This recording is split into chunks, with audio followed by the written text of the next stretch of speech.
இயேசு கிறிஸ்து உண்மையிலே மரித்தாரா? பரிசுத்த வேதாகம் சொல்கிறது இயேசு கிறிஸ்து மரித்தார், 3ஆம் நாள் உயிர் தெழுந்தார். ஆனால் குரான் சொல்கிறது இயேசு கிறிஸ்து மரிக்கவில்லை என்று. அப்போ இது ரெண்டில் எது உண்மை?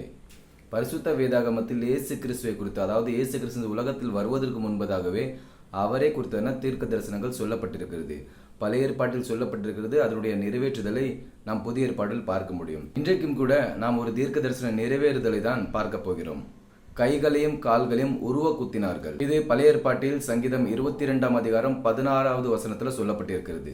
நாய்கள் என்னை சூழ்ந்திருக்கிறது, பொல்லாதவர்களின் கூட்டம் என்னை வளைந்து கொண்டது, என் கைகளையும் என் கால்களையும் உருவ குத்தினார்கள். பழைய ஏற்பாட்டின் தீர்க்க தரிசனத்தின் நிறைவேற்றுதல், அதாவது கைகளையும் கால்களையும் உருவ குத்தினார்கள், இந்த தீர்க்க தரிசனத்தின் நிறைவேற்றுதல் புதிய ஏற்பாட்டில் யோவான் 20ஆம் அதிகாரம் 25வது வசனத்துல பார்க்க முடிகிறது. மற்ற சீஷர்கள் கர்த்தரை கண்டோம் என்று அவனோடே சொன்னார்கள். அதற்கு அவன், அவருடைய கைகளில் ஆணிகளினால் உண்டான காயத்தை நான் கண்டு அந்த காயத்தில் என் விரலை விட்டு என் கையை அவருடைய விழாவில் போட்டால் ஒழிய விசுவாசிக்க மாட்டேன் என்றான். இந்த வசனத்தின் அடிப்படையில் பழைய ஏற்பாட்டில் சொல்லப்பட்டிருக்கிறது இயேசு கிறிஸ்துனுடைய கைகளிலும் கால்களையும் உருவ குத்தினார்கள்.